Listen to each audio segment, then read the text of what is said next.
So welcome to the end of the 2034 season. My name is Paul, also known as the Northman, and in this video we are going to be looking back from the start of September to the end of December, the end of the 2034 season. Did we manage to win a title? Did we do well in Champions League? Are we looking at improving the squad? Are players playing themselves out of the squad? Let's go and find out. This is just an intro. You better believe it. Jesus, that was bad. Yep, welcome to the series. So welcome to the episode, welcome to the series. Hopefully you are enjoying it. Now, I do have some plans going forward that we might cut back on the episodes just due to the fact of the family. My young baby, now 2 months old, and yeah, it's not been the easiest time to squeeze in time to record this. I'm actually recording this video and the start of the next season video back to back here. So you understand it's been a bit of a struggle, to be honest with you. You can see our last match, by the way. We did pick up a win. We're going to recap how the Champions League has been going. So after the last episode, our first game in the Champions League group stage, and we absolutely shocked everyone, including myself, with a 2-0 victory over Atletico Madrid in Spain, and I was shocked, shall we say. Let's just say that. I was shocked. Now, we followed that up with a very poor display, but we still managed to get a point at home against Galatasaray. I say at home in Stavanger. Can't wait for the new stadium. Hopefully that all stops.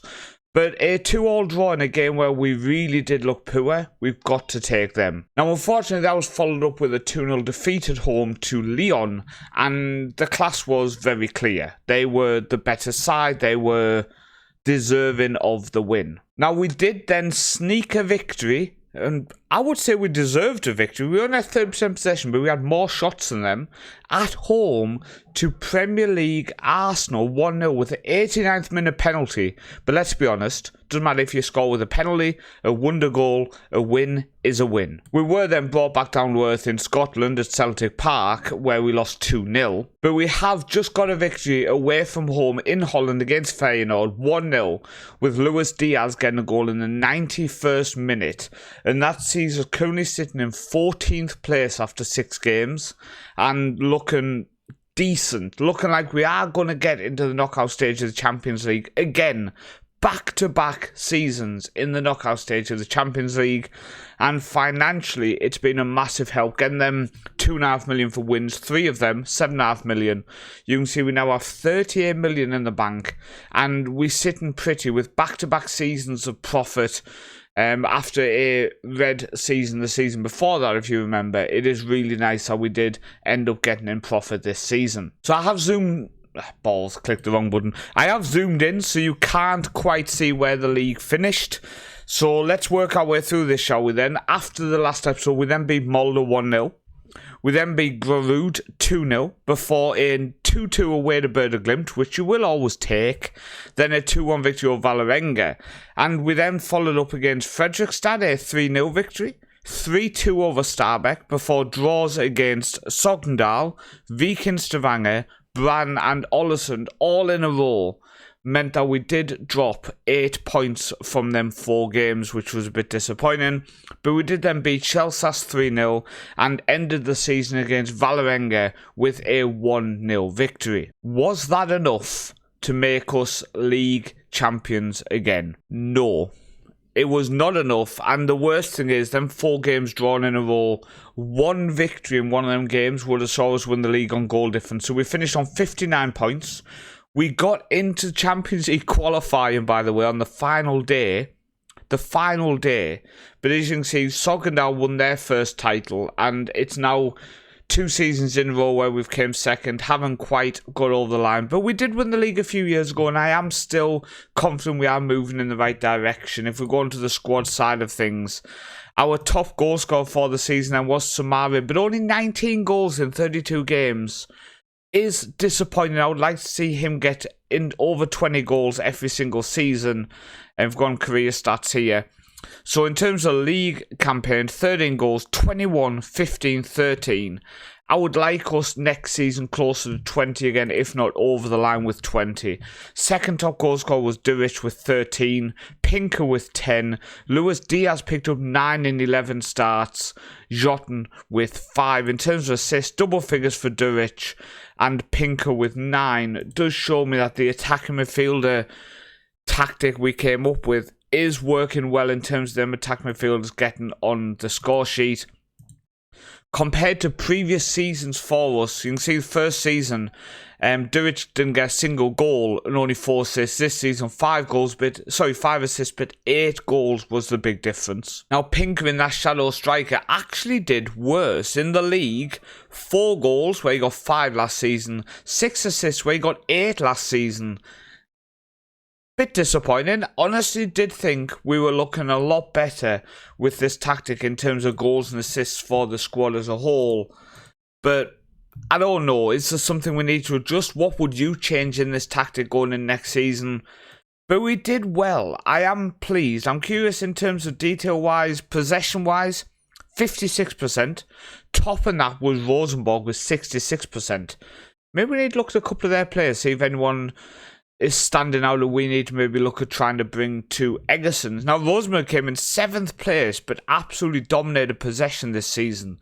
So they must have done badly in some other positions. So in terms of goals-wise, we were the 3rd highest with 56 goals in 30 games, which compared to previous seasons is really, really good. Rosenborg down in 9th with 50 goals in 30 games. Now, when we look at conceded, we had the 2nd best defensive record, conceding 32 goals in them 30 games.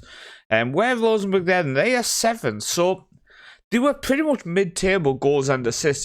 Possession-wise, they dominated, but yeah, what a strange team when I see that they did so well possession-wise, but just didn't score and conceded a few goals as well.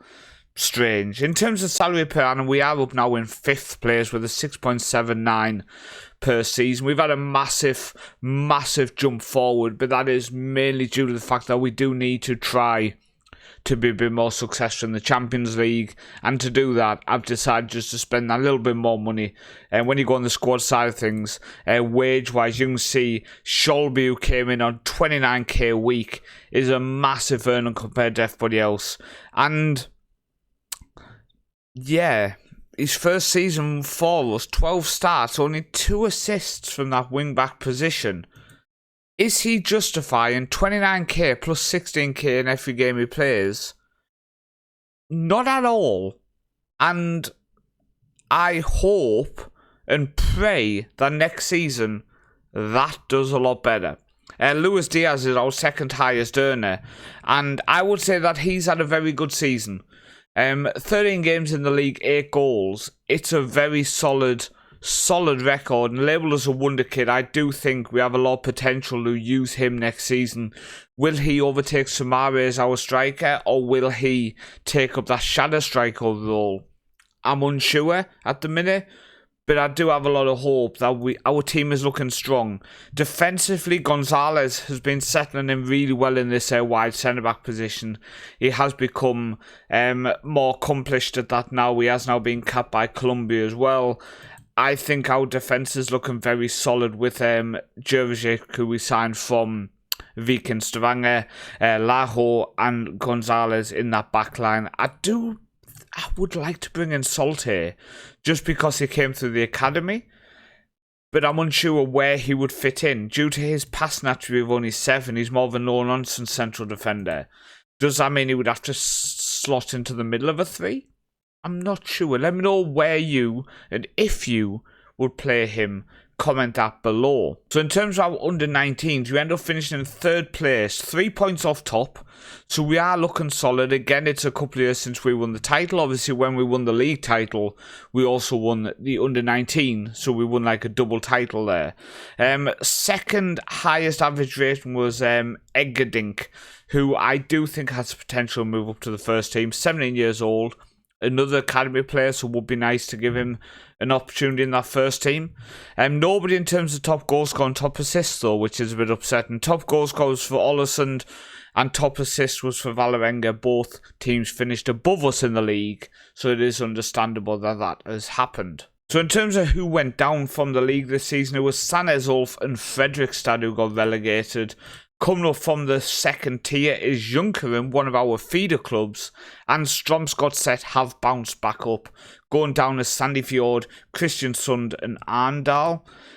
Coming up from the third tier then, it is Vålerenga who won the title, but they can't go up, so it was Rana who have gone up. Going down was Gjøvik, one of our feeder clubs who have just been poor. Moss and also Frigg. And in the second division, the B division of the third tier, Varg Haugesund won the league, and Sotra, who came down in 6th place, have won promotion due to all the B teams there. Going down was Bøder Glimt's B team, Molde's B team, and Follo FK. Now, one of the things going into next year's game is if I do a Build a Nation, I must demand that our B team is in the playable league, because it just gives you that ability to make a successful club and not just a successful team. So I am praying I can get a team like that, because it has been a bit upsetting. Our B team has just never appeared in the full game, which is a bit upsetting. Now, I do want to end by mentioning the fact that, remember, going into next season, we are moving into our new 8,062 all-seater capacity stadium. So the Indrets Parken in Egersund, it says Egersund, which is not the city. The city is called Egersund. The county is called Egersund. Bit of an issue there, Football Manager. But yeah, that stadium is gone. And the pitch actually in real life is in the middle again relayed. They're putting a fake pitch in, ready for the new season. But yeah, a bit upsetting, but the time has come. So we say goodbye to our stadium. And we didn't say goodbye with a title, but we did say goodbye with the second consecutive second place finish. And also some really good results in the Champions League. So I've been Paul, also known as the Northman. I will now record the start of next season. Hopefully you will continue enjoying the series. The views, I will say, have been massively down. And when I am massively trying to squeeze in recording times around the new baby, that is another reason why I'm considering just doing one video a season for a while. And really cutting down the amount of videos on this series on the channel, because it just means the playing time Football Manager can still get in. It's the recording time I'm really struggling to squeeze in at the minute. But we'll see how it goes. Stay tuned. Keep watching the channel. I've been Paul, also known as the Northman, and I'll see you next time.